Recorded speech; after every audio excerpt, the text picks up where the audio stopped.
Up in there.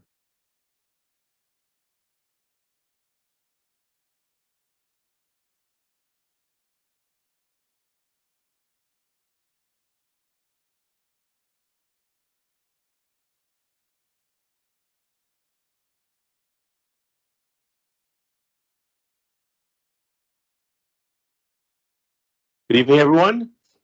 It is Wednesday, January 21st. This is a meeting of the Comox Council. We respectfully acknowledge that the land on which we gather and work is on the unceded traditional territory of the Comox First Nation, the traditional keepers of this land. Welcome everyone online and in attendance today. First thing on our order of business on the agenda is introduction and approval of late items, which we don't have any. Secondly is adoption of the agenda. Second. Any discussion on the agenda? Anyone opposed to approving the agenda? Great, motion carries. We have 3 delegations this evening, and each will be for 10 minutes. Then we'll have time for questions and answers afterwards. First, I'd like to invite up Callum Matthews from the 4BI Regional Tourism Service. If you just hit the mic there, it'll turn on red. Perfect. Welcome. Thanks for coming. Thank you. And I'm also joined by my colleague Tanya, who'll be starting things off this evening. All right, thank you so much for having us here today. And I also just want to acknowledge that we are grateful to be here on the traditional and unceded territory of the Comox First Nation. So I'm here today to talk a little bit about Experience Comox Valley and the Regional Tourism Service. So just some highlights from the past couple of years. We have been working to increase the awareness of Comox Valley as a destination in Calgary, Edmonton, and Kelowna through the direct flight routes into Comox. We have also seen some growing shoulder season MRDT revenue dollars, particularly in 2025, May, September, and October. We're up 20 to 40%, which is awesome as we want to grow that shoulder season. We invest in Fishing BC, Paddle BC, Ahoy BC, and other Destination BC sector-specific campaigns and marketing promotions. We also have our always on marketing, which includes Google search ads, paid social media ads, organic social media, where we are increasing our followers and our engagement month over month. We also have seasonal campaigns that target Vancouver, Kelowna, Calgary, and Edmonton, again, driving awareness of Comox Valley as a destination, particularly in the shoulder season months. And new for 2026, we're really excited to be participating in the Calgary Outdoor Adventure and Travel Show coming up this March.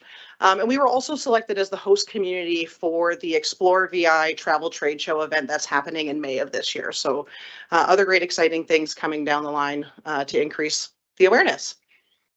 When talking specifically about what we've done in the community of Comox, so in the past we've done presentations to the Comox BIA board on the free supports that we offer to all local tourism and tourism related businesses. Things like free business listings on our website, where currently there's 45 plus tourism businesses that take advantage of that free listing, and we want to continue to grow that. All of the visual assets that we collect since we began the tourism service in 2021, 2022, we're now over 2,000 digital images that are free and available for use for anybody in marketing and promotion, and a bunch of other free resources. In 2025, we also extended our visitor services in the community of Comox, including having staff 7 days a week at the new hop on, hop off trolley stop for July and August, and participating in the Wednesday Comox Valley farmers markets during the summer. We also have a tourism advisory committee, which currently has 2 members from Comox. And thank you, Haley, for joining us today. Haley is our co-chair of the tourism advisory committee from Coast Search Shop. And there's going to be more vacancies in 2026. So over the next couple of weeks, we'll be collecting applications and hoping to expand that. We have a formalized partnership agreement with the Comox Valley Airport. 2026 will be its 4th year. And just an example, one of our culinary campaigns that we did this past fall, the Island Taste Trail, there was more food and beverage participants than ever before, including 10 specifically from Comox.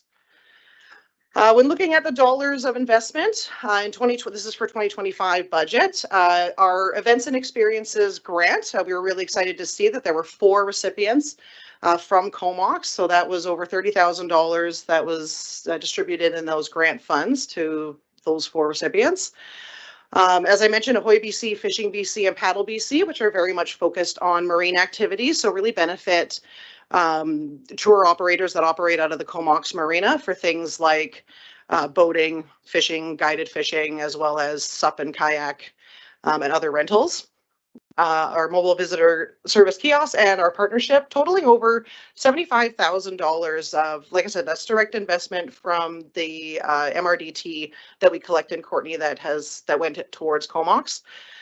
When you look at the region-wide promotion and marketing budget, we are able to use those MRT dollars from the city of Courtenay to leverage a grant from Destination BC. This is a co-op marketing grant where they require a minimum of 3 communities to come together to market as a region, since the province sees so much value in doing that. And for last year as well as this year, we were able to get a $140,000 grant. And then with those matched funds, that's over $280,000 in dedicated marketing and promotion for print ads, broadcast, social media, asset collection, website, and all that. And then the other Destination BC consortiums that we invest in that also benefit Comox businesses, things like Golf VI, BC Ale Trail, Farmers Market, and those kind of things. Looking at approximately $375,000 value. In 2025, we shared lots of posts of businesses. We do daily shares into stories. Those disappear after 24 hours, but also posts. It was also really great to see our website queries. When you look up the top 10 searches that led to links to Experience Comox Valley, 4 of them were people looking for things to do in Comox, such as things to do in Comox. The Philburg Festival was the number 8 most often searched thing that led to our website, and other things happening in Comox. Thanks, Linda.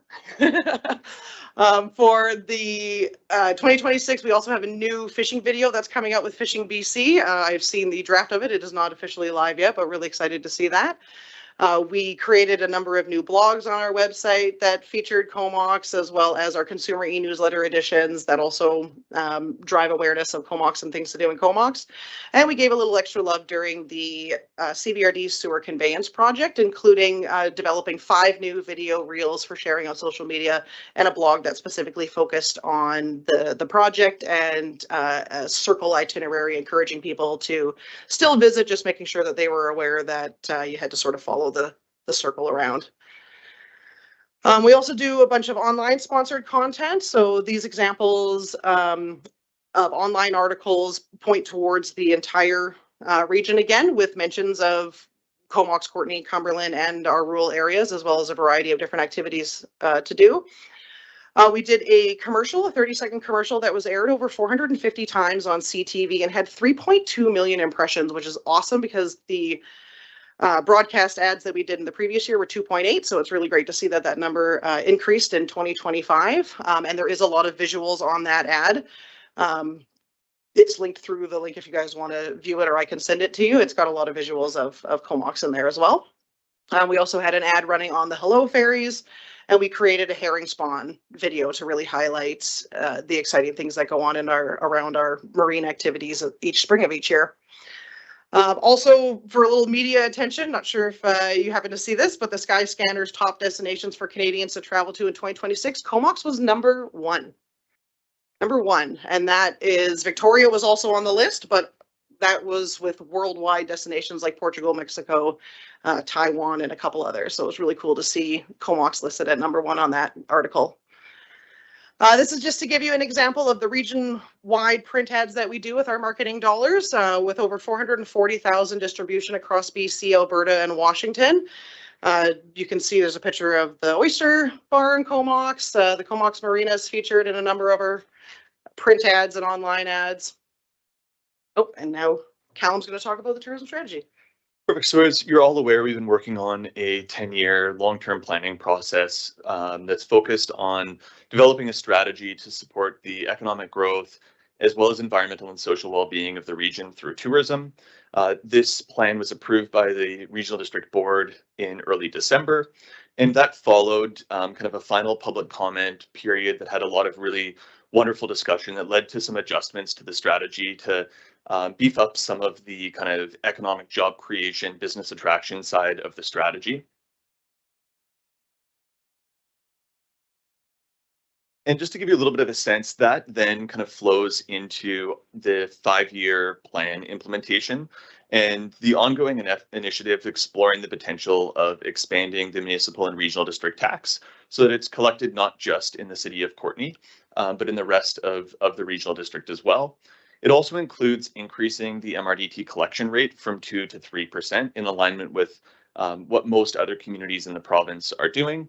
And this will enable Experience Comox Valley to move further towards being a destination management organization, providing more services and supports focused on business development, investment attraction, those sorts of initiatives that as a marketing and visitor services oriented service, we weren't really able to focus on in the past. So this is really closely aligned with the 10-year plan. And expanding MRDT's collection rate and the boundaries is an exciting vehicle for us to broaden our services as Experience Comox Valley and bring more value to communities and partners that we work with. In terms of regional approach, there are a lot of really clear benefits to working together. From an MRDT collection perspective, it creates a level playing field for all accommodation providers to be collecting the same tax rate with PST as well as the MRDT included. It provides additional funding for more services and impact. It'll foster more collaboration across all of our communities. It enables us to leverage funding from Destination British Columbia through co-op, where you have to work together as a collection of 3 or more communities to be able to access that funding. And it creates a huge amount of efficiencies in terms of reporting, planning, and project implementation. This is a very brief reminder of the revenue estimates that we have at this time based on past occupancy rates, as well as OAP revenue. As a reminder, general MRDT is money collected at fixed roof properties, and the OAP is from short-term rentals. And this will just very quickly give you a sense of the 5-year targets for the plan. It's focused on growth in overnight visitation and general revenue, driving more visitor spending, extending length of stay for visitors, getting them participating in more activities and visiting more businesses, as well as expanding to new and different markets. There's a big focus on data collection to improve our targeting capabilities from a marketing perspective and help guide our experience development and support for operators. A visitor accommodation and workforce housing needs assessment are other initiatives that are planned within the first 2 years, recognizing the need for hotel attraction to the community, as well as recruiting and training industry host ambassadors to kind of improve the warmth of welcome that we have as a community. And here, a bit of a summary of different strategies that we're focused on. And I think for me, really the key component here is economic growth and resilience. The tourism industry can't become more sustainable and more welcoming and more supportive of community if it isn't viable from a financial perspective. So that's really a core focus area of the plan, as is infrastructure, connectivity, experience design, those sorts of things that create a successful community from a tourism perspective over the long term. And then a little bit of a quick sense of some of the tactics for 2027 from a marketing, destination development, industry training and support perspective, as well as visitor servicing. And what you can see here is the destination development as well as industry support and training are new things that we're able to expand under this vision of a broader MRDT with the 3% collection rate instead of 2%. Those kind of incremental activities wouldn't be possible without working together in that new MRDT framework. And then lastly, a little bit of a sense of kind of what's to come. We are sharing out the draft 5-year plan with all of our partners and receiving feedback on that. We will be moving to have engagement with accommodation providers who will eventually have to vote in favor of MRDT for it to be successful. We're working to schedule presentations with all the municipalities, as well as with the regional district board. And then the final step of that process, providing that all the approvals come through as needed, is to submit the MRDT plan, likely, sometime in March. So thank you very much for hearing us out and for the extra minute and a half or so. I really appreciate it. A lot to cover there, but happy to answer any questions if that's appropriate. Thank you. Great, taking advantage of a rookie chair, I see. Thanks, Callum and Tanya. I really appreciate it. Really interesting to hear about all the work that you've been doing. Thank you what you're doing for what you've been doing on behalf of the region. Any questions from around the table or online? Yeah, Councillor Swift. Thank you. Could you just tell us a little bit more about the MRDT? I know in Comox we don't have many hotels, but I know when you were here before, you were talking about expanding it to Airbnbs and so on. So can you just talk a little bit about that? Yeah, absolutely. So in the 2018 budget, the provincial government made a change that essentially resulted in the short-term rental properties that are advertised on the major sites like Airbnb, HomeAway, VRBO. They started to collect MRDT as well. So any fixed roof property, it basically just excludes like campgrounds and RV parks, and maybe there's a property with yurts or something unusual like that. But any short-term rental property that's advertised on a major platform would collect MRDT. And that would be reported out as OAP revenue that you could see in that kind of summary. And then the MRDT would be collected from the more traditional fixed roof properties, which I believe for the town of Comox, there's 2 that qualify for that. Mayor Minions online, you have a question? Yeah, thanks. Hopefully you can hear me okay. Thanks, Tanya and Callum. Sorry for not being there in person. I'm just wondering with the 375 investment that it's either direct to Comox or overlapping with Comox, is that pretty consistent with previous years' investments in the town of Comox? I'm not sure if that's something you can answer now or a follow-up, but curious how that compares to what we've had for Comox specific investment. Yeah. So this is on, right? Yeah. It's very, very comparable. There was a couple extra successful applicants for the Events and Experiences Fund. So that number for grant recipients in 2024 was a little bit lower. And then Fishing BC was new for 2025. So previously we didn't have the Fishing BC investment, which is about $6,000. So yeah, you subtract a little bit from that, and that would have been 2024. The other really cool thing that I didn't mention, but if we do have an expanded MRDT program, we can use that MRDT dollars to leverage an even bigger grant from Destination BC. They give out up to $250,000. So we've been currently restricted with the amount that we can apply for based on how much MRDT is collected in the city of Courtenay at 2%. But if we were to expand the region as well as increase to 3%, we could probably, or potentially look at applying for up to $250,000 in matched fund grants, which instead of $280,000 that I had on that slide, it could be up to $500,000 in future years. But yeah, 2026 is going to be very comparable to 2025, which was, like I said, a little above 2024. Okay, thanks. And just a quick follow-up that is with that MRDT. Is the plan from the 2 to 3%?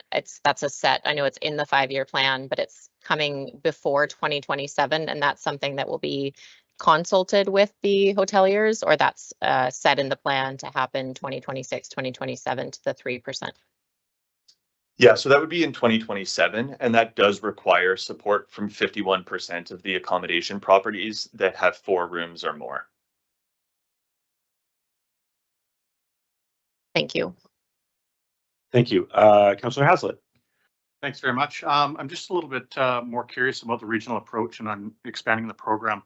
I've loosely heard that Hornby, I believe it's Hornby and Denman or one or the other, isn't included in this, as well as where does Mount Washington sit with everything? Yeah, absolutely. So I'll start with Hornby and Denman if that works for you. So Denman does not collect MRDT, and my understanding is that they don't have any plan to.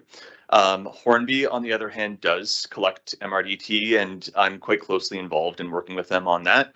The vast majority of their MRDT funding goes towards workforce housing. They're working to basically develop a seasonal workforce housing site, as that's their primary challenge on Hornby Island. There's about another 5,000 or so that go towards visitor servicing and some small community grants to bring musicians out and things like that. So Hornby is kind of taking their own fairly unique approach, but not competing from like a website marketing perspective. So thankfully there's no kind of conflict there, and we do meet with them quite regularly. Mount Washington does have MRDT right now as well. And my understanding is that it's their preference to continue to operate as an independent nonprofit with their own separate MRDT. But there is a a distinct willingness and excitement to collaborate on kind of like seasonal marketing campaigns that's been expressed to us recently. So we're going to be meeting with them in the spring to look at kind of co-investment and trying to have better alignment. Because I think it's fair to say in the past that we've had multiple campaigns running at the same time to promote skiing from Campbell River, Experience Comox Valley, and Mount Washington Resort Association, as well as the resort company itself. So finding more alignment there is definitely going to be important. Thank you very much. Councillor Grant? Sorry about that. I forgot my little button. I'm just wondering on the MRDT. So I know a part of that goes to affordable housing, and I know that City of Courtenay and some at the regional district would like to see it all go to affordable housing if they could. But the breakdown used to be 2% for tourism, 1% for affordable housing. That got you your 3%.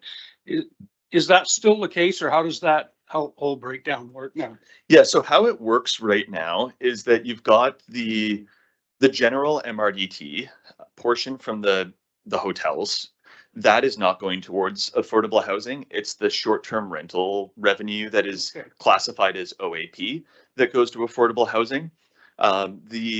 The plan, so far as I'm aware, is that it would be in a 3% model. There would be the 3% of MRDT collected from fixed roof traditional accommodation properties would be used expressly for implementing the 5-year plan.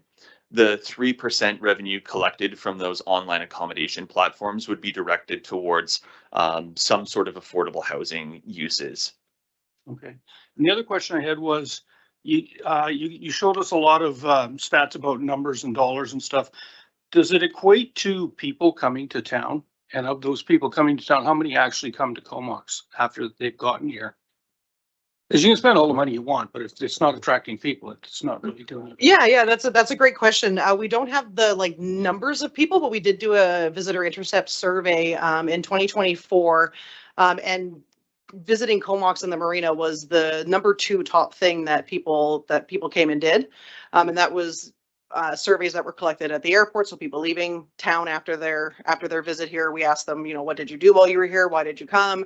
So it was really cool to see that number 2 on the list was visiting downtown Comox and the marina. There was a couple other Comox related things that were on the list. I don't have the list exactly memorized, but I can share those results as well. So it'd be really great. One of the things that we want to do is continue on with the market research. So looking into the future, doing whether it's mobile tracking through Mobilescapes and tracking cell phone data, that kind of information we don't have currently, but would be looking to collect down the line too, as well as resident sentiment is something we also don't have a baseline for. So collecting that and having something to compare it to. Yeah, perfect. Thank you. All right, and Mayor Minions, another question. Go ahead, please. Thank you. Last question. It was really great to see Comox come up as a #1 travel destination. I remember with some very international locations. That was really great to see, and shows that obviously tourism is something that we can really focus on for economic development in general for town. I'm just kind of wondering, in the 5-year plan, has there been any kind of movement or focus with Comox First Nations economic development or tourism opportunities from a food, cultural, education perspective? Just wondering, since we overlap and are on their territory, if what the conversations there have looked like for our information. Yeah, one of the tactics does include working with Indigenous owned and operated businesses to see what supports we can offer them to help them, whether it's, if they're interested in developing new products and experiences. We just need to understand what their needs are and where those opportunities are for us to support them. So it's definitely a tactic in the 2027 annual MRDT plan, because the 5-year plan has the 5-year overview and then includes a 1-year really detailed tactical plan for year 1, which happens to be 2027. Okay, thank you very much for the questions. Councillor Blacklock, please go ahead. And just looking on your website, I see 4BI has contracts or clients with other island areas, Vancouver Island North, Tourism Ucluelet, District of Sauk, Alberni Valley Tourism. Are any of those sort of considered under a co-op grant scenario, where there's more than 2 communities that qualify for grants? Yeah, so I can take that one on. With those communities that we also work with, many of them also participate in the co-op grant program, but on a more local basis. So with Vancouver Island North Tourism in the regional district, for example, you've got McNeil, Hardy, Port Alice, Alert Bay, all of them are working together. So they have kind of formed that partnership as we have here in the Comox Valley. Ucluelet, they partner with Bamfield, Port Alberni, and Tofino. It's a much smaller scale project. They're probably getting more like 30,000 in matching funds per year, just because of the geographic challenges. But most communities are trying to take advantage of that co-op program when and where they can, and when and where they can find partnerships that work to get that magic number of 3. Yeah, I would say Cowichan Valley is probably the closest to similar with us, with their communities that come together. They also get a very similar amount of grant dollars, slightly more because their MRDT is collected already at a region-wide level, so they already have more MRDT to start with to be able to leverage for a bigger grant. So yeah, and we've actually been provided with a bit of an extension for the MRDT process because Destination British Columbia and the Ministry of Finance are so supportive of working on a regional basis. So that's helping us kind of extend some of our timelines for this process to have more engagement and consultation. Sure, go ahead. So, I mean, also I noticed on your website, and excuse my ignorance on this one, but you have branded 4BI as a social enterprise. And I'm just wondering, how do we define a social enterprise versus like a private profit-based company? Yeah, absolutely. Happy to take that one on. So the company is called Forever Strategies, and our single shareholder is the Tourism Association of Vancouver Island, which is a nonprofit society. And essentially the focus of this model is so that we can generate revenue by doing good work with partners, and then that the revenue from Forever Strategies flows to the nonprofit, which they can then put into programming that's aligned with Tourism Vancouver Island's overall mandate and focus. Ultimately, it's a response to decreased provincial funding and increased kind of mandates for what the organization can do with the funding that it has. So our board was really focused on having our own strategy that complements the province's strategy, but that requires having funds that we're able to generate ourselves through doing good work that can be reinvested. So, we've reinvested in a handful of projects so far. A lot of them are focused on outdoor recreation, trail development, and that side of things. And as we, hopefully continue to grow in the future, the amount of funds that are, getting reinvested in community initiatives will increase. So that's kind of the social enterprise model, is generating revenue for our organization to invest in our communities to improve quality of life and well-being, and to do that by delivering project work that is kind of values aligned and also kind of contributes to better, healthier communities. Great. Not seeing any other questions around the table, so thank you so much for the presentation and fielding all those questions. Appreciate it. Yeah, thank you very much. All right. All right, our next delegation is Jeff West, the Executive Director from Habitat for Humanity. And again, you have 10-ish minutes and time for questions.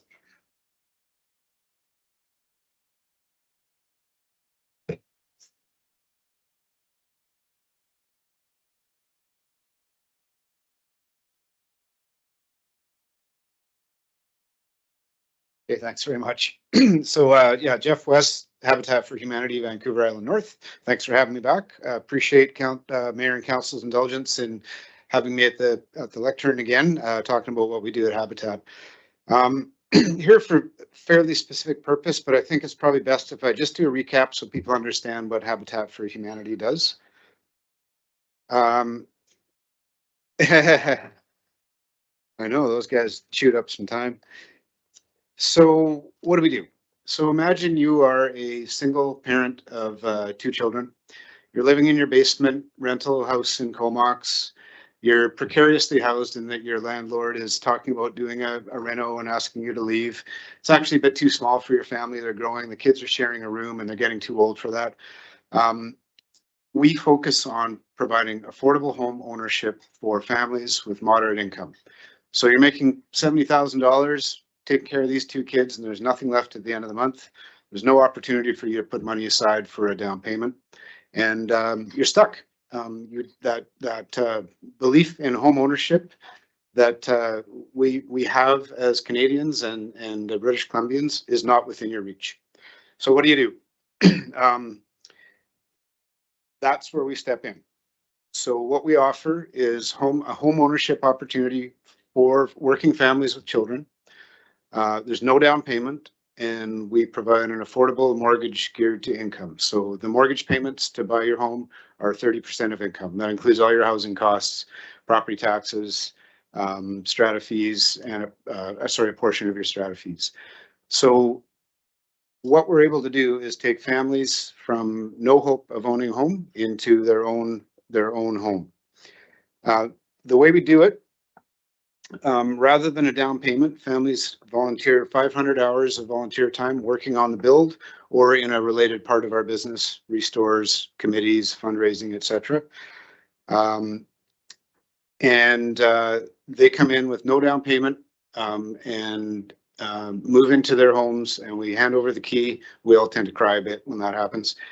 And the typical home that we're building, the sort of sweet spot for affordable home ownership is a 3-bedroom. So a parent and then 2 children bedrooms. They're roughly 1,100 square feet, 1.5 baths, open kitchen, great room concept over 2 levels. So we've just, our latest project in Courtenay is 12 of those in a complex, built on time, on budget, and 12 happy families moved in by the beginning of 2024. So this is our model. We're a 100% nonprofit organization. Nothing leaves no money leaves the organization. There's no shareholders, etc. But how can we do that? So we do that through our number one revenue generator is our restores. We have one in Campbell River and one in Courtenay. So those 2 stores sell over $2 million of donated goods a year, and the money coming out of those goes plowed back into our program. Our biggest granting agencies would be CMHC formerly and BC Housing. They'll provide per door funding historically in the $50,000 to $100,000 a door for us to build these homes. CVRD, Homelessness Support Grant, other local grants are also, we're going after every grant that's out there. The other big stream of funding is those individual donors who write us a check every month because they believe in our mission and they know we're going to handle the money properly and be accountable for it. Lots of fundraising events. You'll see raffles and charities and whatever we can dream up to bring in money. We're shameless about raising money, but it's the only way we can get from no chance of home ownership to home ownership for families. Cities, municipalities, and regional districts are also pivotal to have partnerships with. We've had a really good relationship with the City of Courtenay, who've supported our builds. City of Campbell River as well. So we've all found ways to contribute to our projects, be it from donations to relief on DCCs, ACCs, which we all know which direction those are going, and easing of building permit costs and application costs and bonding and all that kind of thing. So a partnership with the municipality is a key part of the model to bring this all together, which brings me to sort of the last time I was here and the time I'm here now to talk about previously Park Drive and now with a bit of a pivot to the Gladstone 266 Gladstone property, the former fire hall. So for us, that's a perfect site. It's an infill site. It's big enough to get 4 stacked townhomes on it, subject to parking and setback requirements. What we can do is exactly what I described. We can go in and build 4 townhomes, 1,100 square feet, 3 bedrooms, 1.5 baths. These are family homes, and the families that we sell to, and reminder, we're not an affordable rental organization. We're an affordable home ownership organization. The families we sell to are working families with children. They're, so some of the examples of the current homeowners we have an HR professional, we have insurance brokers, we have RNs, we have care aides, we have people who are working in our community to better the community. So another outcome of home ownership for families, we conducted a socioeconomic study nationally with Habitat Canada last year. Actually, now it's just the end of the year before. And we asked families what's changed since they became homeowners. So 28% reported that their household incomes increased. 44% of adults attended additional education. Children's education outcomes increased. 50% of families said they've done more volunteering and community work since they became homeowners. And 50% of families reported better mental and physical health as a result of being in a stable, safe home environment. So the mission is not just to be a developer, which we are. We're a small scale developer with a heart, we like to say. The mission is to serve families, to improve the community, and you know, the vision of having working families in the town of Comox thriving, living, and participating in the community is what we believe we offer. We've got a track record. We've built 51 homes over the last 20 years, and we've served 57 families through our buyback and resale program.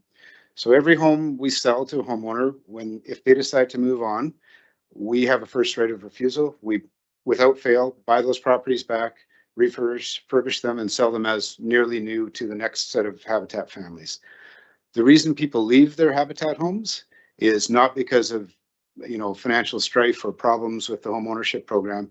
They accumulate enough equity and price appreciation in the property so that they're able to move into market housing.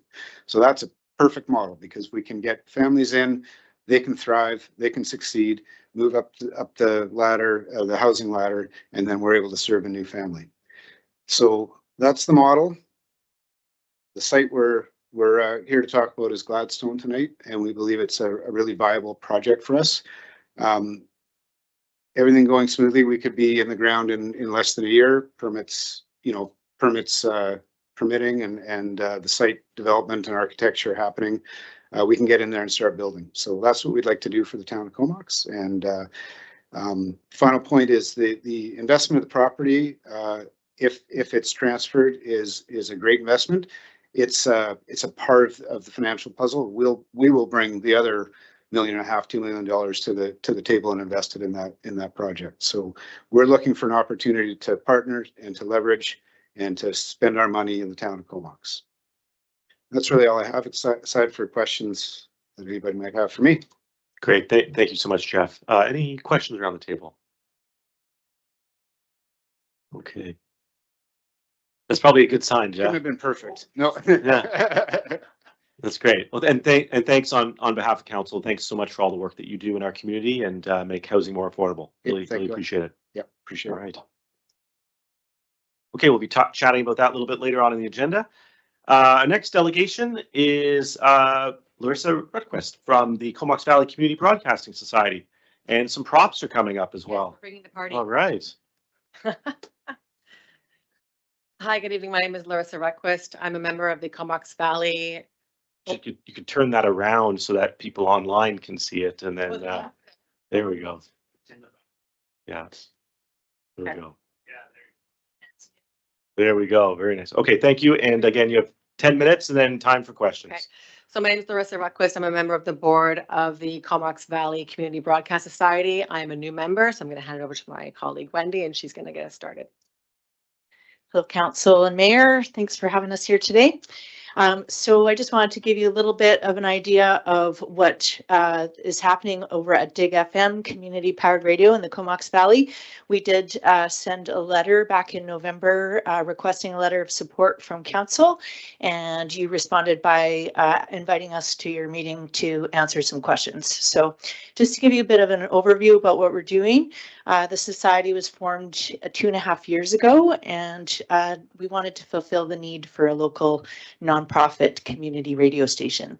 And we've been broadcasting online for the last 2.5 years at cvox.ca, and we went through a rebrand in the fall to digfm.ca, so you can listen to us there. We have a lot of community support so far. We held a big fundraising and new brand launch event in September, and it was attended by over 150 people, and we raised over $6,000. So we're at over $26,000 raised towards our $50,000 goal. And our main financial goal is to raise money to buy the equipment and pay for the application to the CRTC, the Canadian Radio, Television, Telecommunications Commission, for an FM license to get us on the dial.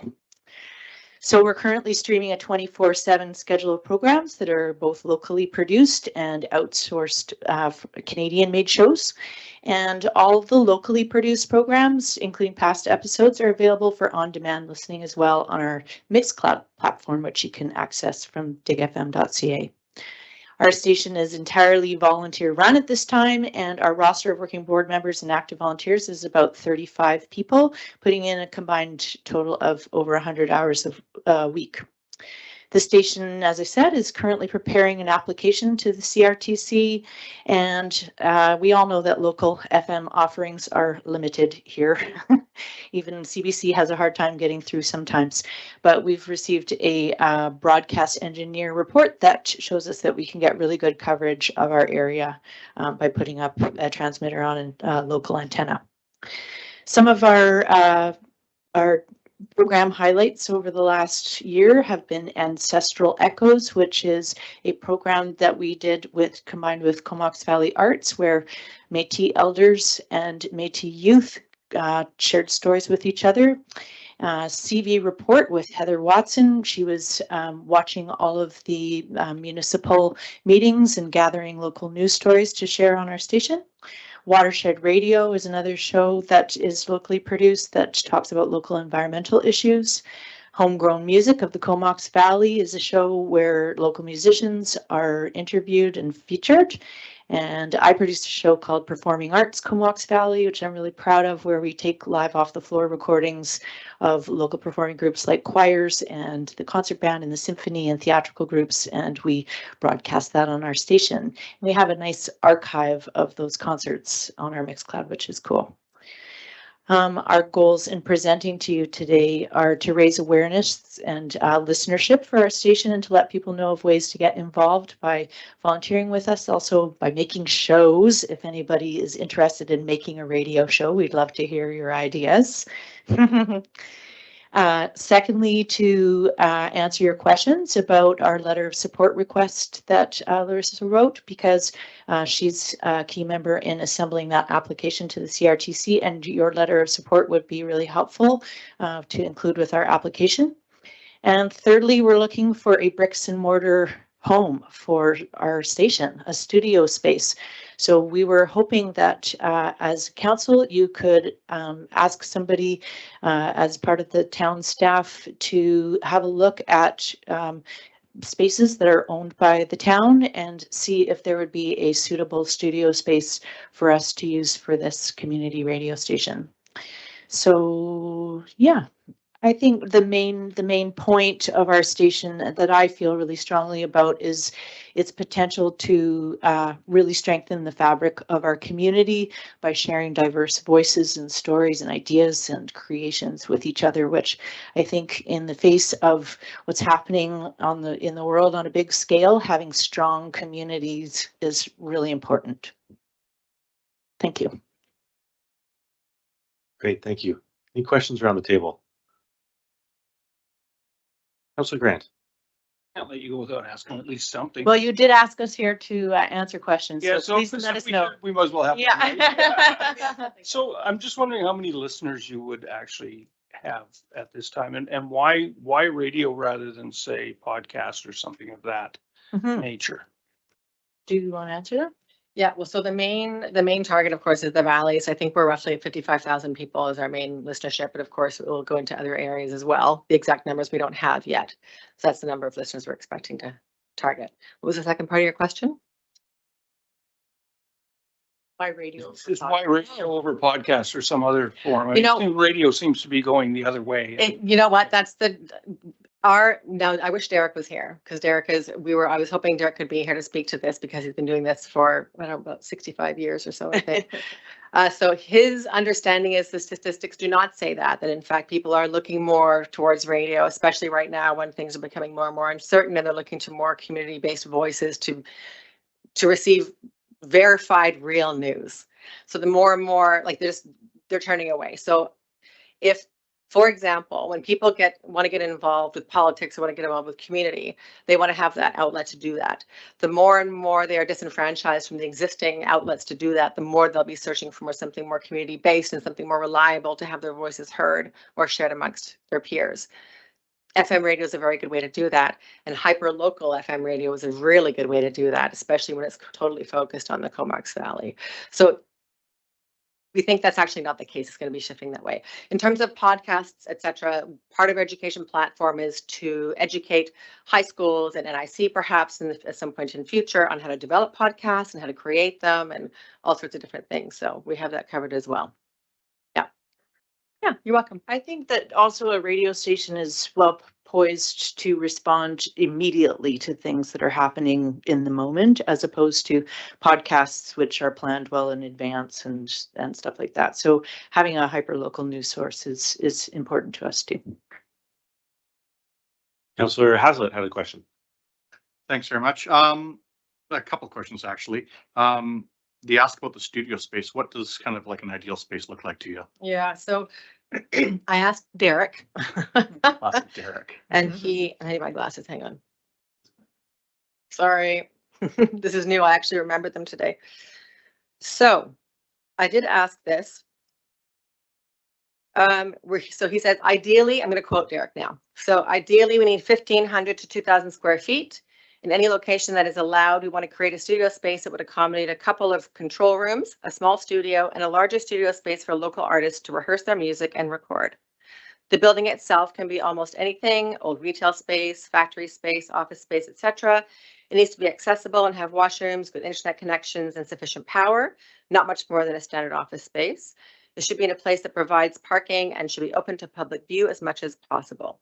So I have more specifics in terms of what's like little restrictions and those things. I have that all here if we have time, or if there's someone I can connect with afterwards that might be interested in helping us find that space, I can give those statistics or those specs to that persons.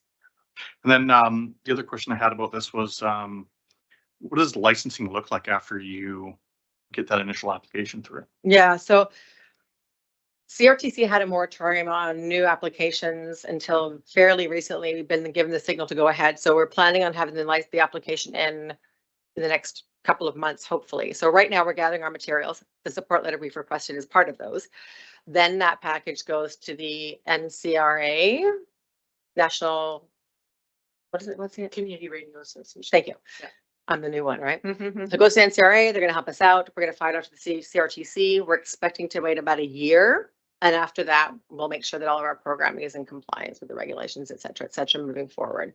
So we have about a year to make sure that we have everything in place. So when we get our call letters, we'll be ready to go. Perfect. And then just kind of tagging on to my first question there. Have you reached out to North Island College at all? Yes. Okay. I don't know if you've noticed, but they're kind of busy right now. Yeah. Yeah, they do have some of those ATCO trailers in the back, that they have some spaces that we thought would looked really suitable. Yeah, however, they're not in a position to talk about this with us right now. Fair enough. Yet. We'll get there. Okay, thanks. Councillor Blacklock. So I see on your website, you're organized as a society, Comox Valley Community Broadcasting Society. And it says first launched by Julian Rendell and Jean Sarazin. Who are the other directors of the Comox Valley Community Broadcasting Society? Our president is Jamie Bowman. Okay. You might see that more on another page of the website. Maybe there's an about page. Jamie Bowman is a Comox resident. Derek Harvey, who Larissa mentioned, is also a Comox resident. Kelsey Hornstein is our treasurer.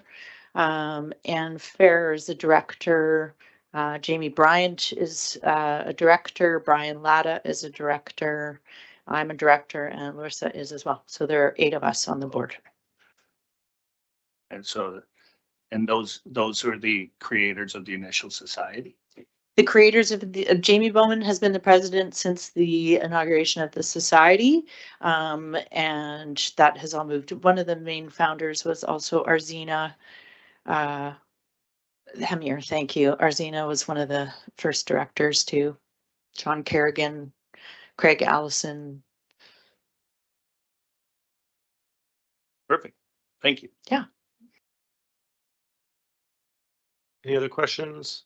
Great. So we'll be addressing this topic at our next meeting, as we typically do following delegations. Just a question about timelines. When would be kind of the deadline for us if we would provide a letter to get that to you? ASAP, I would say. We've got our letter from Courtney. We've Okay. got our letter from Cumberland. We have an MOU with CVRD to use one of their towers for our antenna Okay. placement. So the other municipalities have already stepped forward. It would be great to get your letter Great. ASAP because this is going in imminently. Great. We will follow up after our next meeting. Thank you very much again for your time today. Thank you so much for Appreciate having us. Okay. So we've made it through our delegation portion of the evening and on to section 4 of the agenda, the adoption of minutes. We have a few sets of minutes here, so we'll go through these. First, the regular council minutes from December 3rd. Second. Any comments? Anyone opposed? Motion carries. Next, we have public hearing minutes from December the 10th. Second. Any comments? Anyone opposed to passing? All right, and that moves on to number 3, special council minutes from December 19th. Second. Any comments or changes? Anyone opposed? All right, motion carries. And now we have section 5 of the agenda, strategic planning committee minutes of Wednesday, January 14th. Second. All right, and I guess then we're going to committee recommendations. So there was a discussion at that meeting. For those of you that attended or watched online, was that one online? That wasn't online. My apologies. And a major topic that we discussed was step backs. So there is a committee recommendation that draft OCP bylaw for January 21st reverts to the original draft language regarding step backs, which require a 0.3 meter or more step back above the 4th story or other facade treatments to reduce visual massing in place of step backs, and includes the step backs as mandatory in the downtown area. All right, and now open for discussion. Okay, I guess looks like we talked about that enough at the last meeting. Okay, so we'll put that to a vote. All those in favor? Anyone opposed? And online, I think we lost. Did we lose Mayor Miniers? Yes, I think she's in transit. Okay, I'm also opposed. And motion carries. Great. And moving along to the consent agenda. So we have maybe approval of the consent agenda as a whole. Councillor Grant and Councillor Hazlitt, and all those in favor of approving the consent agenda. Thank you. Anyone opposed? None. Would anyone like to pull any of these items out for discussion? Councillor Grant, could I get a seconder? Correct. Okay. All right, pull out number 1. Number 1, absolutely. Property taxes. So that's regarding property taxes, and you know, we're looking at a fairly hefty tax increase again this year, and I'd like us to really spend some time at some point in time, probably not tonight, but at a future meeting, and really go over our property taxes and see what we can do to get them down to a reasonable level. I think they're unreasonable now.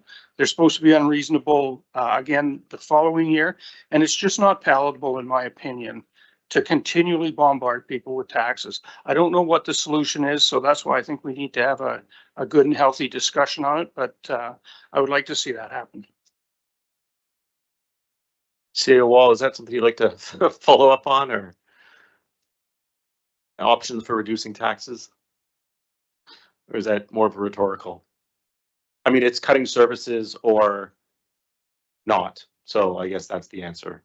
Would that be correct, CEO Wall? Yeah, that's correct. I think if council wants to take a look at your services, you're able to have that discussion anytime that you wish. It's also one of the items that council can look to have discussions around in your strategic planning meetings. I'd say that's why we have those meetings structured that way. Take a look at your strategic plan and we can get into service levels through that process.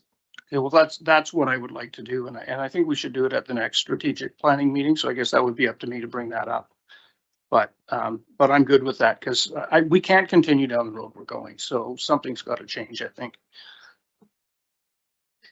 Great. Okay, and our budget process will get going in earnest, I believe, in the next couple of months. Is that right?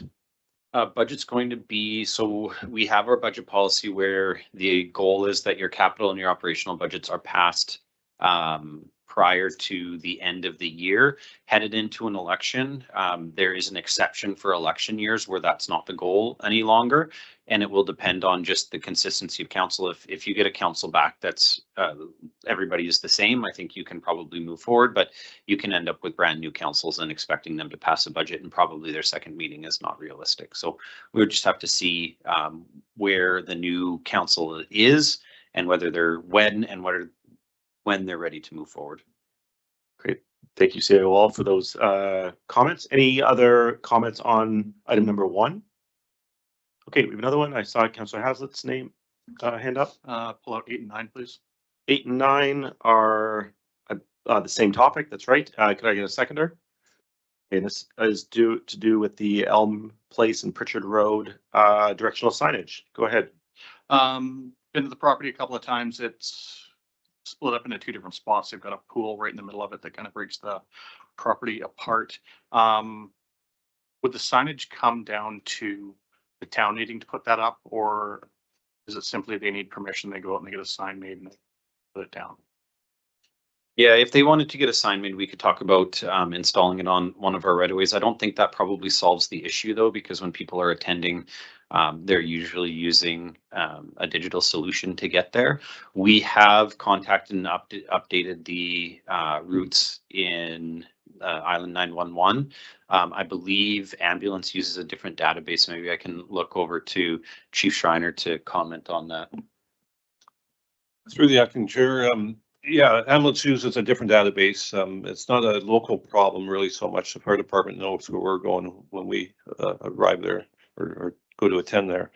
The big challenge is that, as CAO Wall noted, is that if you Google this, it's gonna take you to the Noel Avenue entrance. It's not overly complicated. You got to walk past the pool to get to the rest of the structure. We've been there a few times a year. In fact, I lived in that facility for 10 years, so I know it well. And they do have a sign in their main parking lot saying, if you want these units, go over to the Elm Street. So I just don't think putting an address sign on Elm is going to solve the problem, because people aren't going to be looking on Elm to find those. And on top of that, we intend in the correspondence going back and to encourage them to reach out to Google and Apple Maps. They have a process to make those type of amendments.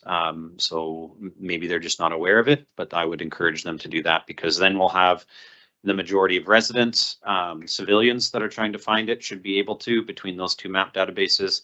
And then we've also updated it through the Island 911 as well. So if all 3 of those changes are made, it should significantly reduce the amount of people going down the wrong street. Okay, is that feedback that staff would have with them, or would it be just simply replying to an email and passing that along? It's something that we'll reply back. When correspondence goes to council, we wait maybe you guys told us, no, we put a sign up for sure. But now if there's no other direction, we'll reply back to them and encourage them to let them know, 1, that we've updated what we can, and 2, to use the feedback mechanisms on those 2 other maps to update it on those databases. Great. Thanks, CAO Wall and Chief Schreiner, for that feedback today and also previously with these residents. It's great. Councillor Blacklock, can I get you to just turn off that mic there? Just thank you very much. And any others? Councillor Swift. Thank you. Number 7. Number 7, seconder. Thank you. Thank you. This is the one about the short-term rentals. And I'm just wondering if somebody from staff can have a conversation with this business or this person and just clear up some of the misconceptions in their letter. Yeah, we can try. Thank you.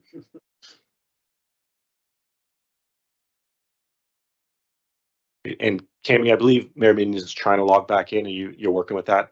Thank you. Okay, great. Thank you for working on that, doing our IT support tonight. Any other letters on the consent agenda to be brought up? Okay, great. Moving on to section 7 of the agenda, unfinished business. I believe we have a couple of items. The first is the not so small item of the official community plan bylaw. And there are 4 items here. I guess we entertain a motion to move them. Move one. Second. Okay, Grant and Hazlitt have moved that one. Any discussion on this? Okay, all those in favor? Any opposed? And motion carries. All right. I'll move two. All right, and again, any discussion? So this is that the official community plan bylaw number 2054 be given second reading as amended. And just as the discussion of the last meeting, I'll be voting against this for the reasons discussed at that meeting. I won't go into any detail. Any other comments? Okay, all those in favor? Any opposed? Okay, and motion carries. Move three. Move 3, that the public hearing be scheduled for February 4th to talk about the official community plan. Again, any discussion? Always seconder, so thank you, Councillor Hazlitt. Any discussion? And all those in favor? Any opposed? Motion carries. And again, that number 4, that we direct administration to forward the amending regional context statement to the CBRD. Move. Second. And any discussion? Anyone want to vote in favor of it? In favor? Yes. Anyone opposed? Okay. You can't do that. Motion carries. Everybody gets confused. All right, moving on. So that's section 7A. We'll go to 7B. This is the zoning bylaw. And could I ask someone to move second reading? I'll move one. Second. Okay, so this is that the zoning bylaw was passed on November 19th, be rescinded. Any discussion? All those in favor? And anyone opposed? Motion carries. That zoning. The zoning bylaw be given second reading as amended. Thank you, Councillor Grant. Second. Seconded by Councillor Hazlitt. So second reading, any discussion on zoning bylaw? Okay, hopefully everyone's taken the time to read the 180 pages of this zoning bylaw. Thank you to our staff that put this together. Okay, all those in favor? Anyone opposed? Motion carries.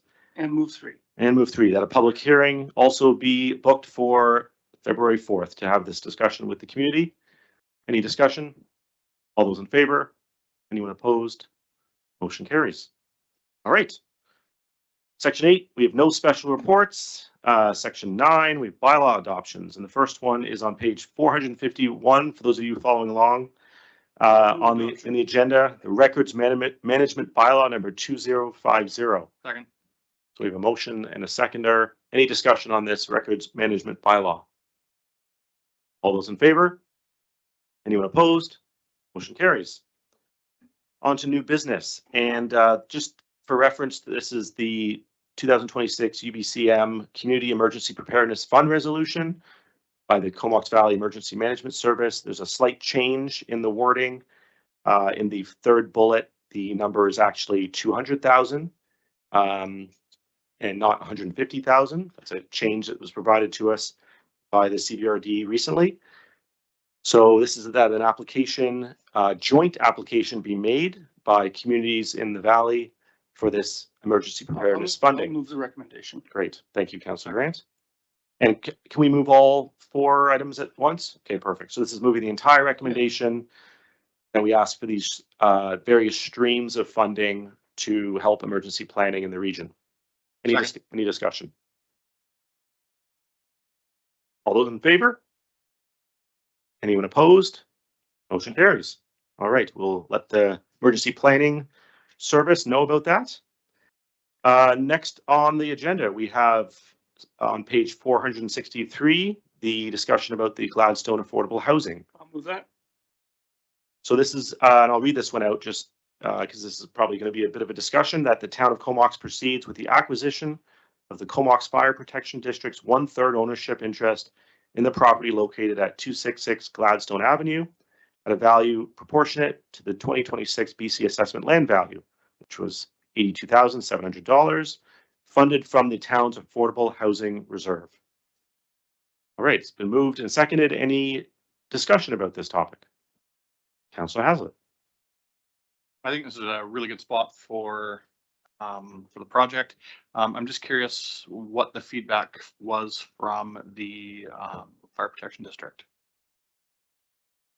We don't have any formal feedback yet. We're gonna need to make the offer. I think what we heard, Chief Shiner, do you want to maybe comment on what you heard from your initial feedback? Yeah, through the acting mayor, I did speak with one of the members because he had known a little bit about this, and they seem very comfortable and satisfied with the direction we're moving with this. The building's been, or the site has been unoccupied for 48 years, so they're anxious to get on with it and put their money elsewhere. So, Great follow-up from Councillor Haslett. Just curious if in any of that conversation, the fire protection district would want to donate their portion so that we could make this project even more affordable. Council, you could make that request. I would say at the value for which we're offering them the property, we're offering to purchase out their value. It's probably on the open market rezoned to residential worth twice that much. So I think there's already a component of that, but it is something that you could ask if that's what you wish to do. Councillor Grant. Yeah, just to be sure, this is coming out of our affordable housing reserve, so it's not actually affecting our tax rates as we do this. Am I correct? Correct.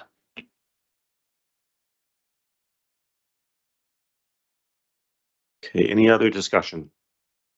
No. Okay, so this is point 1 that has been motioned and seconded. We've had our discussion. All those in favor? Anyone opposed? Motion carries. I will move 2. All right, so that has been moved and seconded that an expression of interest process to solicit proposals from qualified nonprofit housing providers for the development of affordable housing on the property. And Councillor Grant, would you like to speak to that? Yeah, I'm just wondering how this will work. We just heard from Habitat, who has sounds like a really good plan to me. So without trying to salt the mine or anything, how will this work? Will this just go out to any of the providers, and the best proposal comes in will get the opportunity to build on that lot? Is that what we're doing here? That's correct.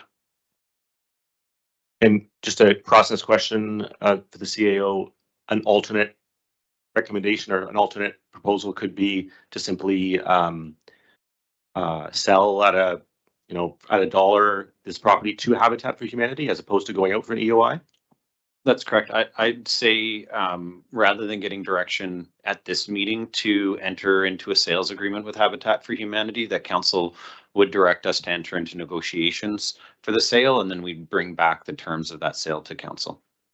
Okay, Councillor Grant.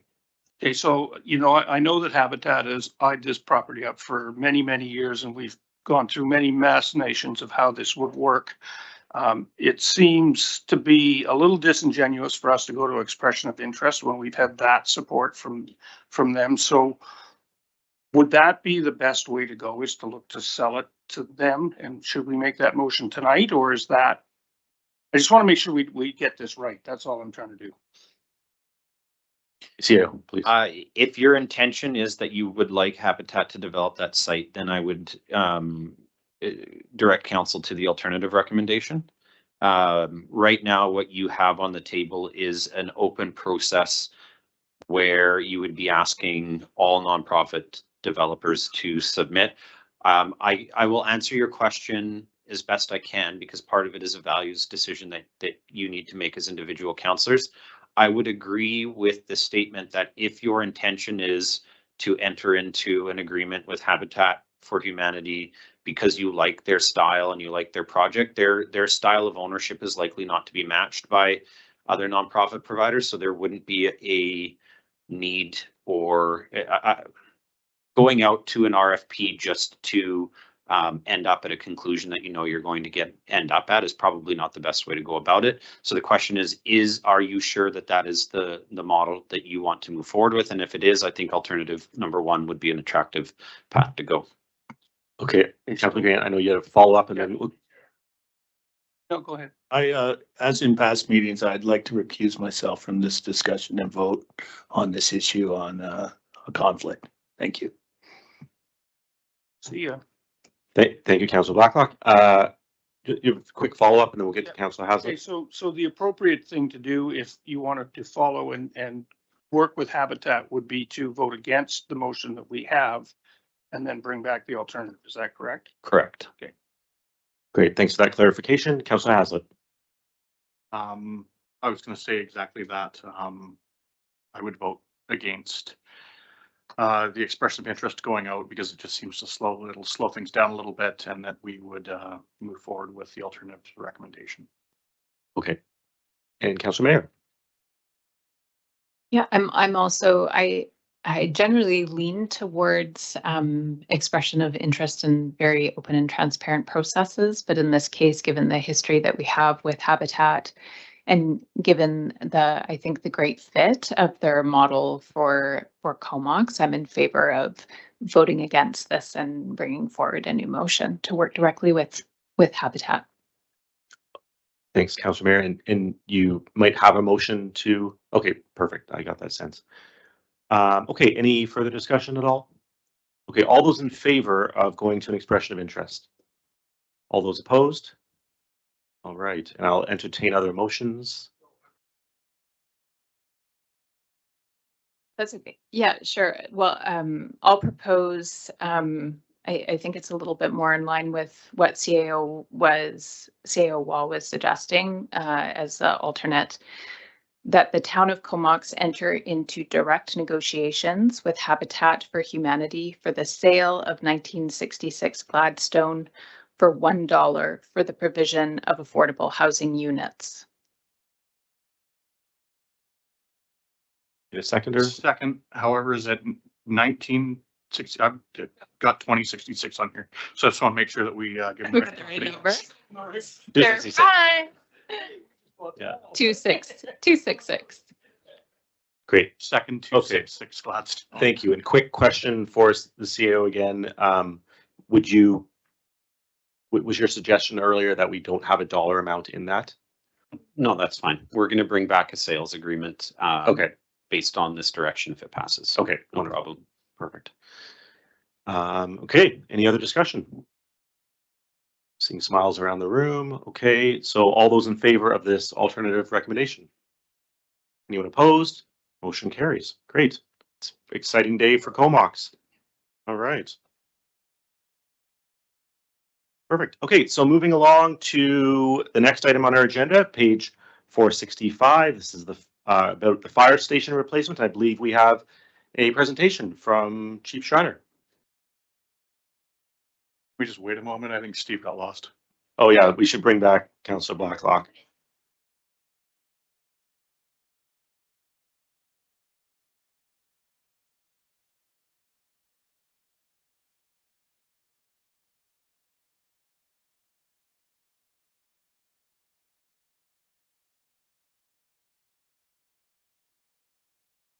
Well, thank you, Council, for giving me the opportunity to speak again tonight about the fire station replacement. Before I start, I'd just like to acknowledge I've got two senior staff members here tonight. That's not to strong arm you, it's just that they're very interested. I had about 60 firefighters that wanted to come tonight, and I've held them back and said we should probably do it this way. I expect you'll might see these two gentlemen more often in council meetings as we transition out of getting rid of the old folks and so on. Anyhow, we brought up the idea of the fire station here a few years ago, but in great earnest about 9 months ago. We started with approval for development and design of it, and we're at about a 75 to 90% development phase now. So it's time to go ahead and get financing in place so we can go to the next steps and start putting the package together. So a lot of this will be stuff you've seen before.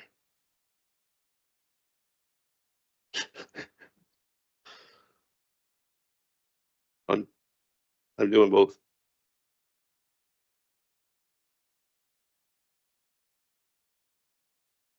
Uh-oh. Between microphone Okay. There we go. So, reminder, a bit of the history. We've had 3 fire stations in the town of Comox here in our 84-year history, or 80 if you go with the numbers for the corporation there. 1942 to 58 on Fairburn. 58 to 78, the building we're just talking about on Gladstone. We moved out there in 1978, 20 years ago, and the current location for the last 48 years. Why do we need to replace it? Well, the facility is obviously old, outdated, undersized. Service demand has changed significantly since 1978. In those days, we did 100 calls. This last year, we did 900 plus, we're getting close to 1,000 calls. Staffing has expanded quite a bit over those many years.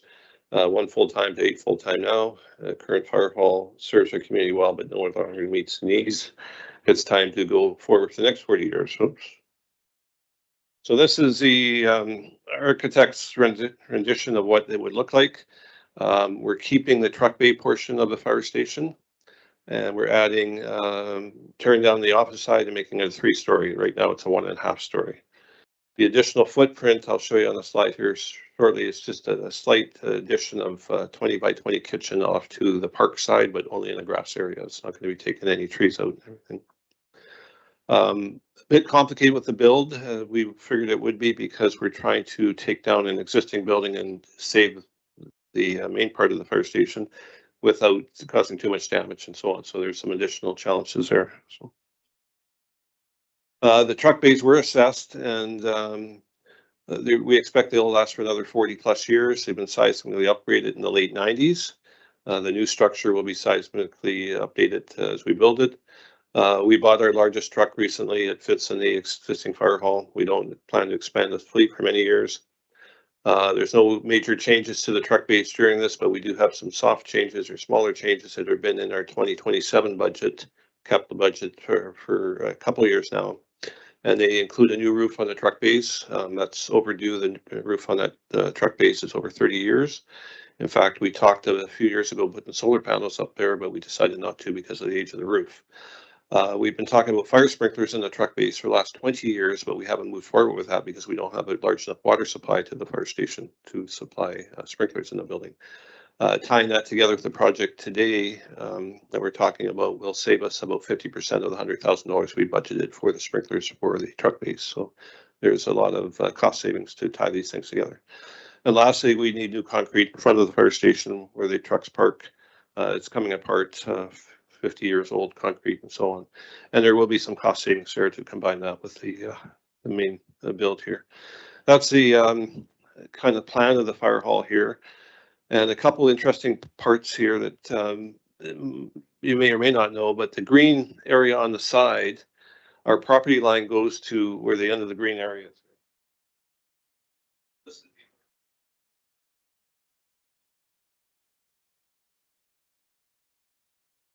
On the grass area.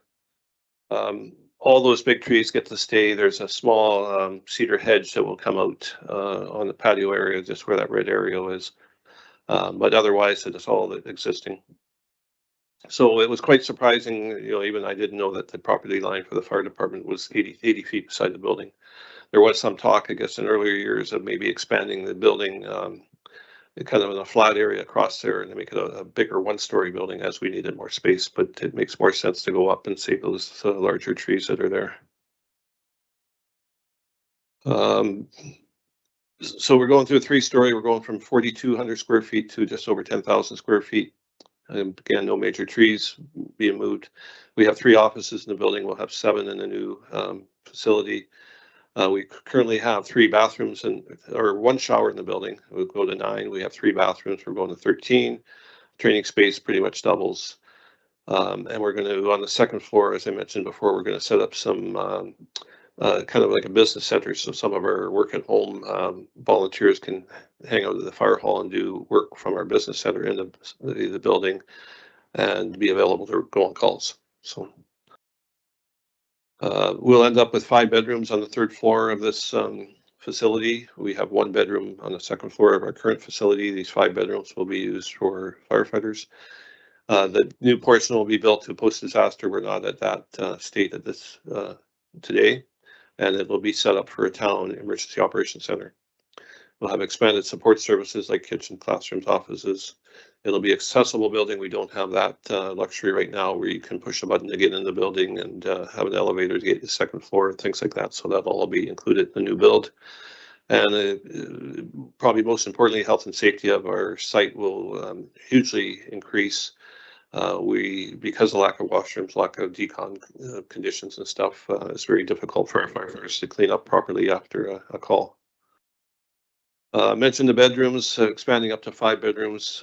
These will be used for the web is work experience program. So this is our free firefighter we have for a 100-day program 2 or 3 times a year.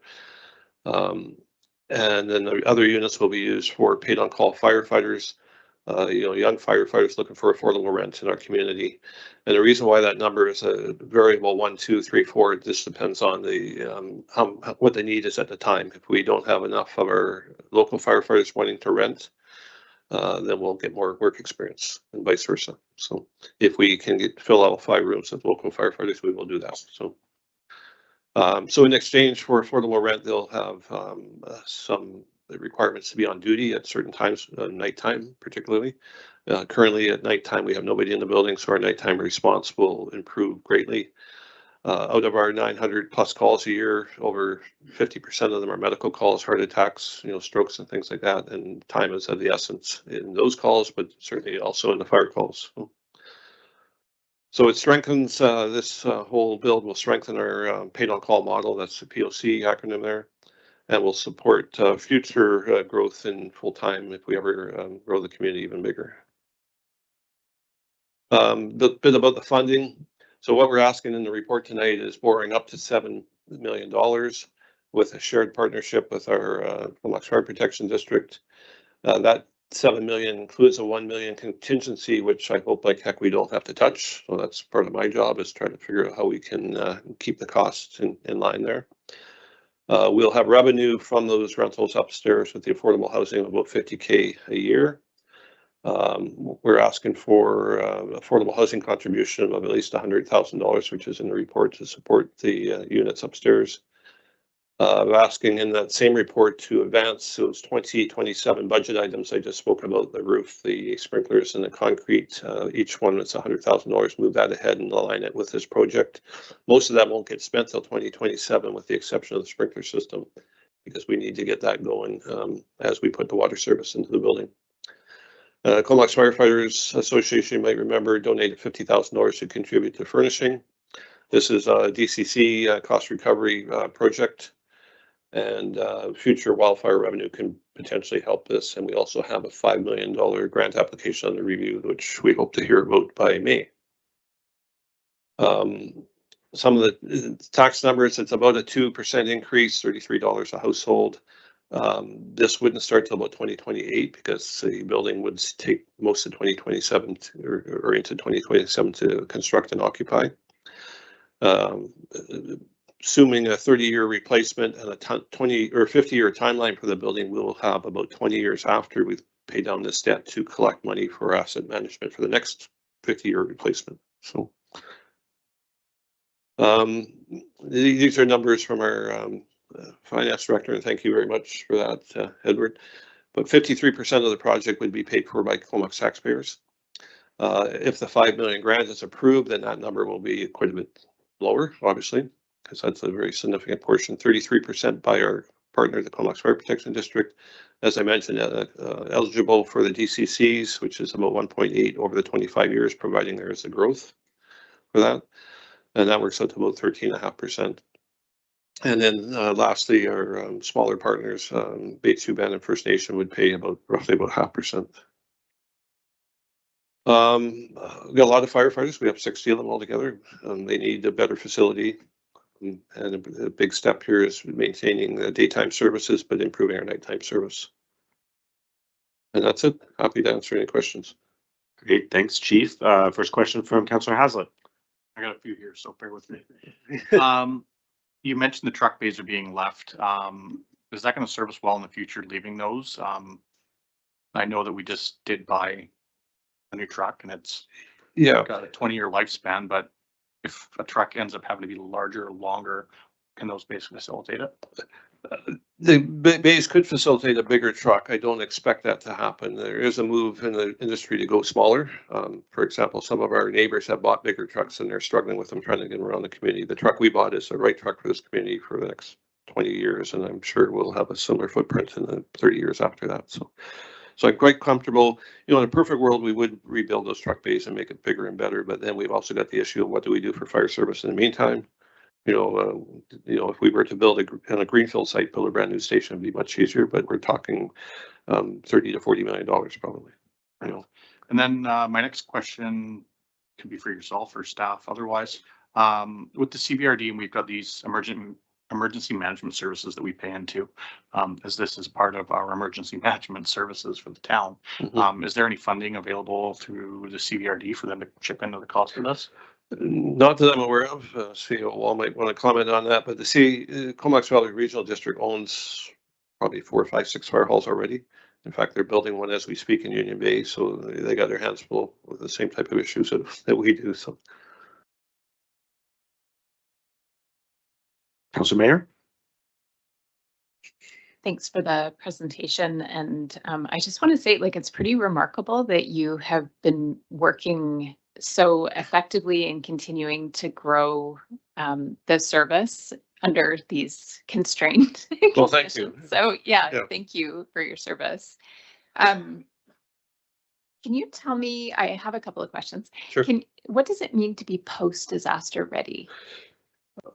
Well, it's a much more expensive build in the facility. So the walls are constructed differently. They're anchored differently. Footings are bigger. Electrical systems are changed. Almost everything in the building is different to just make sure that that building is more apt to be there after a significant earthquake. So it's a significant deal for a fire hall. Like I say, we addressed the issue with the fire trucks many years ago, even though the code keeps moving and we're not to current code where the fire trucks park, but I'm pretty comfortable we're a pretty good code. But the wooden structure of the building, most of the engineers kind of chuckle and say that's coming down in a hurry. So it'll be nice to get that strengthened. Yeah. Thank you. Yeah, it would be amazing to know that we have a structure to go to. Yes. Yeah. In the case of. And that includes backup emergency power too. So. Yeah, right. And to be a central EOC on this side could be really helpful. So that's really great. Can you remind me, can you describe what the affordable housing, like what that actually looks like? What's the model look like? So the model that we're proposing right now, and we still got some work to do on it, would be, 4 to 5 firefighters living up there. We would charge them $1,500 a month rent, but we'll pay them $100 a night to be on standby. We have that program in place right now, only they're doing standby at their homes. So every night we have 3 firefighters on duty for the evening. They're getting paid, but they're at home. In this scenario, they'll get paid, but be at the fire hall, and then we'll charge them this rent. So it's just going to be a wash. They'll get 15 nights of standby in exchange for that. So if they choose not to do the standby, they're going to have to pay the rent.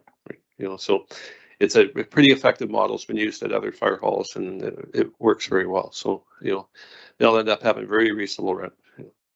And what they're getting in terms of affordable housing is a room with a shared kitchen and a shared living space. Yeah, too bad we don't have the blueprints here, and I'm sorry I didn't do that. But on the 5th floor is 5, the lack of a better word, it would be hotel suites. So each room has got a contained bathroom, full bathroom, shower, sink, everything, private room. Most hotel rooms are about 280 square feet. These rooms are 300 square feet, so a little bit bigger than the average hotel room. Then moving to the front of the building, they have a community kitchen, community living room, community study area. So it's about 3,000 square feet in total at the top of the building. They have their own laundry room and so on. It'll be, we would call it private residence. So we wouldn't expect all the firefighters to go up there. It's a 3rd floor, and it'll be the people that live up there will go up there. Myself or other managers will go up there on a weekly basis and do an inspection and make sure that things are looked after and so on. And And sorry, I might have missed it. Did you say how big each unit would be? Each unit is 300 square feet. 300 square feet. Okay, that's And great. the average bedroom is, 120 to 130, 40 square feet Right. in the Okay. house. So good size room. Fabulous. And then this one might be directed to staff. I just wanted to make sure I understood, there's a lot of uncertainty in what the funding will be Mhm. as you presented, because it's dependent on grants and Right. things that we don't know. But you mentioned potentially a 2% increase in taxes, so $33 Right. per household. But is that just for 1 year, or is that over like the payback period of 20 years? I believe that would be a one-time 2% increase. And A one-time, okay, that's it's a good deal. If No, it's- sorry, just it's a one-time increase, but that increase is permanent. It It's not stays up and down. forever. Yeah. It's forever. right, Yeah. but it wouldn't be another 2% the following year. So, Right, but it would just stay at that.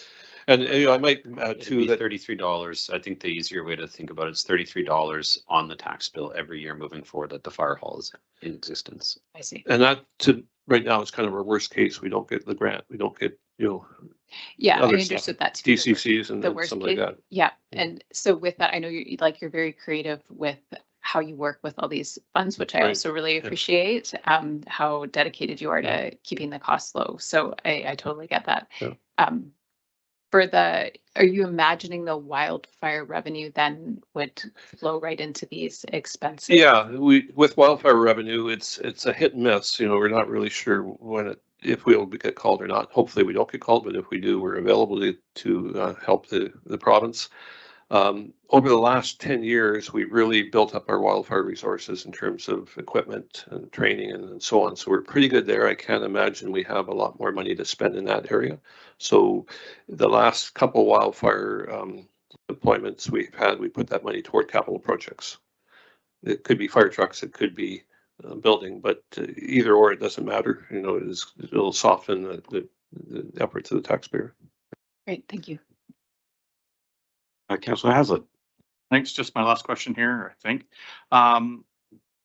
With the housing at the station, what kind of crossover do you see between the tenants and, say, like getting into some residential tenancy branch issues or anything like that? Our research, or my research so far, has been pretty good because there's other fire departments doing that. So typically they get Airbnb type lease arrangement, a nightly lease arrangement. So you don't have this 30, 60 days to get rid of them. If they're not behaving, they can go pretty quick. And the other thing is that if we were trying to get somebody out, we would just stop making them on standby and they would have to pay rent. So there's some mechanisms to deal with that. So And sorry, it was 9 bedrooms? 5 bedrooms. Fine. 5 So would bedrooms. we then be able to be a vote for the RDT? Uh-oh. We might have to call him something else, but Good try, Councillor Haslett. That was good. Quick question for me, Chief. The grant, $5 million grant, is that likely to be an all or nothing, or could be a partial grant, or? I think it could be either or, and I'm feeling optimistic about it, but we really can't say. But I spoke with the chief from Burns Lake. He applied for $5 million 2 years ago and got 3.8. Smaller community, and I spoke to another fire chief that applied for 6 and got 6. So so who knows? I mean, if we get a 100,000, I'd be happy. I think more is better, but Great, perfect. Yeah. Thanks for doing that. Yeah. Okay, any other questions around the table? All right, thank you, Chief. Okay. So just procedurally, do we want to vote on each of these separately or all together? What would be best? Separately, I'm hearing separately. Okay. Perfect. So that's the request for proposals be issued for fire statement replacement to determine a final Class A estimate cost. Any discussion on this? All those in favor? Approved. So this, first and seconded with MFA Municipal Finance Authority loan request up to $7 million to fund the construction. Any discussion? All those in favor? And motion carries. Move 3. Second. So this would be again Construction of the fire station replacement be authorized in the total of the Class A cost. It's less than 6.1 million for total authorized expenditure of 7 million with contingency. Any discussion on this? All those in favor? Anyone opposed? Motion carries. And move forward. That 100,000 be contributed to the fire station replacement project from the Affordable Housing Fund. I think that was seconded by Councillor Haslett as well. Any discussion on this? Yes, Councillor Grant. If we wanted to increase that 100,000, like we could take that out of the Affordable Housing Fund, so again, it wouldn't affect our taxes. But if we wanted to increase, can we do that later? Or is it something we would have to talk about now? You could do it now or later. Okay, I'll leave it the way it is. Okay, any other discussion on this item? Okay, all those in favor? Anyone opposed? Motion carries. Number 5. Move 5. Second. So this is, I guess this wasn't so much discussed, but exempt staff salary policy be amended to include slight restructuring. Oh, I'm sorry. Was number 5? No, No, that's fine. that's 5. That's 5. A deputy fire chief with step 3 salary as listed, and then fire department assistant with a step 3 salary as listed. Councillor Graham. I would assume that these would be a bit of a decrease from what we had, in that we had our deputy fire chiefs were both at the very top of their scale, and I would assume that the new guys would come in at a lower rate and then move up to that. Is that correct? That, yeah, so the salary steps are based on your experience in a similar position. What we put into the policy is a step 3. So this isn't saying that anybody specifically is getting step 3. It just says that's what the step 3 salary is, because that's what the quote unquote market would be. Fair enough. Thank you. Any other comments about this? Okay, and there's a more detailed layout of all the positions, the proposed and current in the agenda. All right, all those in favor? Anyone opposed? Motion carries. Now on to 6. Move 6. Second. So this is authorizing, we move forward with 300,000, the sprinkler installation, roof repairs, and apron repair from the capital projects for 2027 capital budget. Any discussion about this item? Okay, all those in favor? Anyone opposed? Motion carries. Okay, moving on to the next topic, page 471. For those of you following along, this is about flag raisings and flag protocol policy. Approval. Second. Okay, it's been moved and seconded. Any discussion? All those in favor? Anyone opposed? Motion carries. So we have no notices of motion, and we have 5 items of correspondence. The first is on page 478. It's about the 2026 ABICC AGM and convention call for resolutions. Not seeing any resolutions jumping out off the table today, so we're going to kind of let that pass. Okay, let's move on to the next one. Perfect. Next letter is from Ms. Wang, the Director of Wounded Warrior Run for BC 2026 BC events.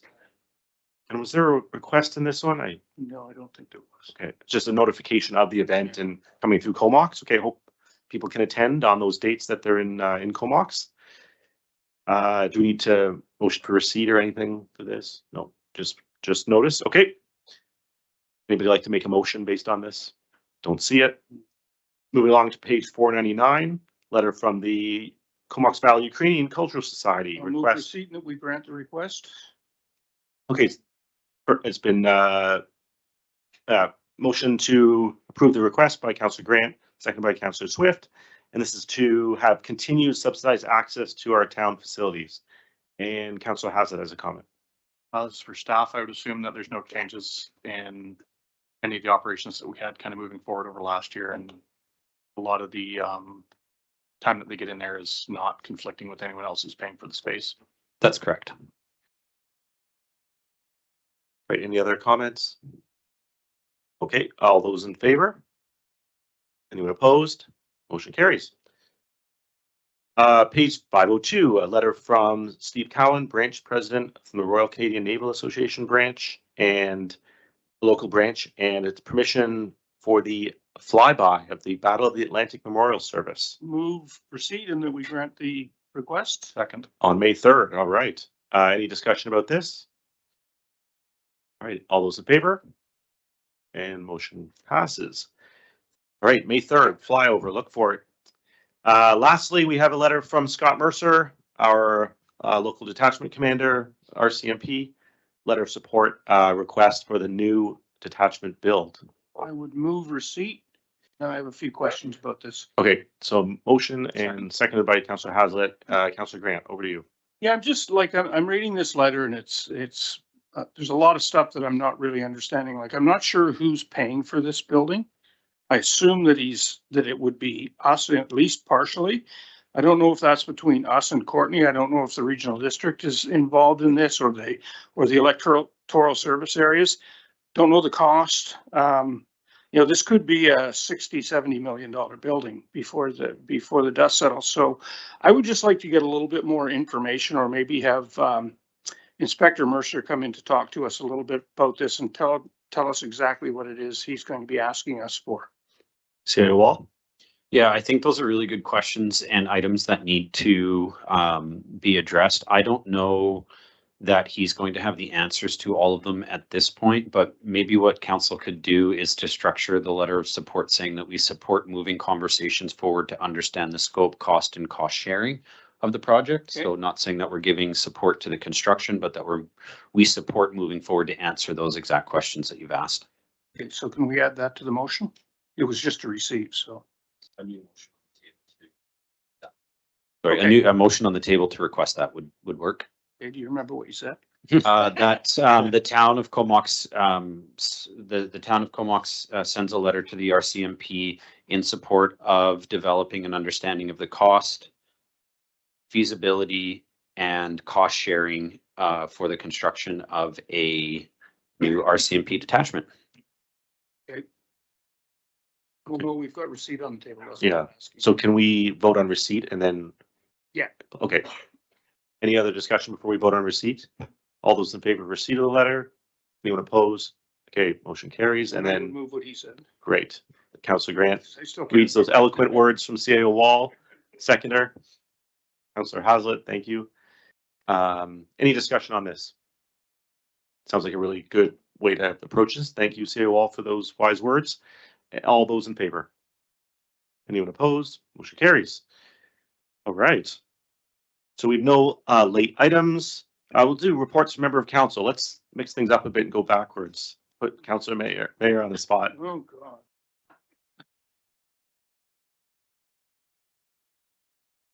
Well, with everybody, the 80th birthday celebration was really quite something. And I just want to again acknowledge all of the work from the Pearl Ellis Gallery and CAMS, which CAMS has an employee, but is also largely volunteer. And I just think they really did an outstanding job. And it was so wonderful to have so many members of the community out. And Comox First Nation as well. It was really wonderful to be all together. The only other item of interest kind of came through my day job. I attended a workshop on the BC Coastal Marine Strategy put on by the Ministry of Water, Land and Resource Stewardship, and just noted that there's a whole section in there about the blue economy and economic development for coastal communities. And I just wanted to bring that up at this table as we have so many folks here, both at the table and in the BIA and in the community, who are talking about local economic development. That might be a strategy to pay some attention to. That's it for me. Thanks. Councillor Grant?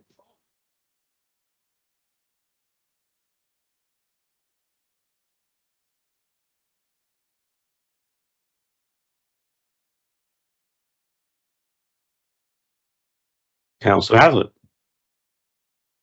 80th anniversary, Jim LaRiviere's retirement, and we have a Nautical Days committee meeting next Wednesday, starting at 4 o'clock, as well as a Destair Senior Center strategic planning session that's ongoing for the next month and a half. Thank you. Councillor Swift? Thank you. I attended the retirement party and the anniversary party, and I do think the museum did a fantastic job, and it really exposed the museum and created a lot of interest. And I've sent lots of people to the museum since, so great event. And in addition to that, I attended the sewage commission meeting. And now that we're winding up the conveyance project, we're going to be doing a lot of upgrades at the sewage plant. So stay tuned. Thanks for that foreshadowing, Councillor Swift. Councillor Blacklock. Yes, since our last meeting, I of course attended the BIA meeting last weekend as our liaison representative of council. The BIA meetings are now held above the Mill Coffee space in a rentable boardroom called the Gather Space. It is a very beautiful view of the ocean from there. So if anyone's looking to rent a meeting space, that is an excellent choice. I also attended this week the Community Justice Center January board meeting. And of course, the 80th birthday party for the town was excellent. I haven't admittedly been in that space in many years, and it was great to see the vibrancy and so many people in there. And I look forward to going back. And I was so busy chatting at the birthday party that I didn't get a chance to read all the exhibits. So I look forward to going back with my family and really getting into some of our great 80 years of history. That's it for me. Great, thank you very much. Just one item to report from kind of interesting from the CVRD Solid Waste Committee board meeting. It's interesting, sometimes there's discussion if tipping fees go up, will that lead to people illegally dumping? Surprisingly, over the last decade, tipping fees have gone up, but illegal dumping has gone down. So that's good to know. So we can quash that rumor that's out in the community, and user pay waste management seems to work. And I agree, Councillor Blacklock, the Gather Space is a wonderful place. Rented that for our biathlon club, and it's a great spot to hold meetings or strategic planning. So yeah, encourage that. All right, moving on. We're almost done. Any questions from the media tonight? No journalist questions. Okay, questions from the public. All right. Our 8th councillor, Bob, is coming to the mic here. So we're going to another public meeting. And is that primarily because of what happened in Buena Vista? That's the main reason for that.